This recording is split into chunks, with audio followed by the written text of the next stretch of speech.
Я хочу рассказать свою историю про свою болезнь. Я осенью заболела воспалением легких. У меня была высокая температура, кашель, вызвала скорую помощь, не могла вообще не дышать, ничего, задыхалась. Скорая приехала, померили у меня, сделали мне, послушали, вернее, меня, у меня двухстороннее воспаление легких, они сказали. Но надо подтвердить. Забрали меня в больницу.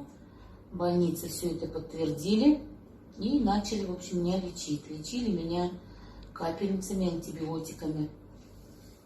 Ну, мне становилось легче, конечно, после этого всего. Пролежала я там, прокапали меня, прокололи. Вышла я домой с остаточным явлением все равно немного.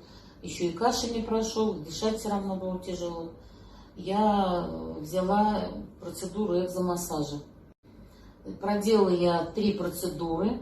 Я на крыльях летала, у меня кашлять я перестала по ночам вот это вставать, перестала у меня как-то вот перекладывать горло, сушить и все такое это самое.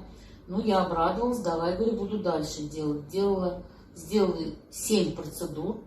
После 7-й процедуры у меня вообще прошел кашель, вообще. Дыхание стало такое ровное, спокойное, не задыхалось, ничего. Мокрота отходила прям как вот, не знаю, прям таким этим она мне за какое-то время прям отошла, несмотря на то, что до этого тяжело отходила. Я считаю, что этот экзомассаж делает очень большое дело.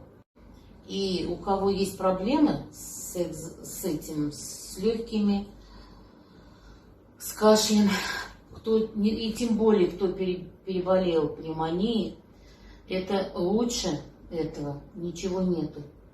Я не то, что там прям вам советую, я прям вот прошу пройти экзомассаж. Это очень помогает, очень хорошая процедура.